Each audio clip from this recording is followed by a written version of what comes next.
Join me as I dive into the heart of Canada's response to Trump's tariff war and see if I can uncover the most surprising stand-up moments. Hi, I'm Leslie Walker. Welcome to Q's Fleet News, the place where you get your fleet news in 7 minutes. The world has been watching as the trade war between the United States and Canada continues to escalate.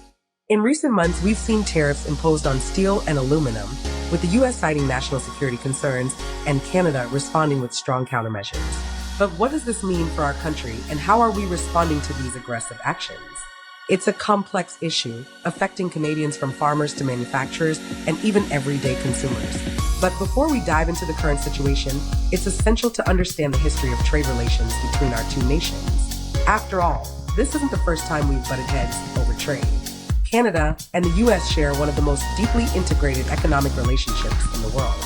From the Auto Pact of the 1960s to NAFTA in the 1990s, our economies have flourished through mutually beneficial trade agreements. However, there have been times when tensions have flared, like the long-standing softwood lumber dispute in the early 2000s. Now, in response to the latest tariffs, Canada's position has been clear and unwavering. Our government has taken decisive action, from imposing counter-tariffs on U.S. goods to providing financial support for affected industries.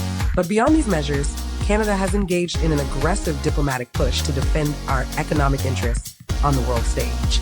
Canadian Foreign Affairs Minister Melanie Joly has been at the forefront of this fight, delivering a powerful message on the importance of our deep economic ties with the U.S. and the serious threat posed by these new tariffs. Canada and the United States have built a strong and prosperous economic partnership over decades. These tariffs threaten not just our industries, but the stability of North American trade as a whole, she stated. One of the most significant moves by Canada has been the imposition of tariffs on U.S. goods, including steel, aluminum, and even whiskey, targeting key Republican constituencies in an effort to pressure the U.S. administration to reconsider its stance. Additionally, the Canadian government has committed to supporting businesses affected by the trade war. This includes funding for retraining programs and loan guarantees to help industries weather the storm.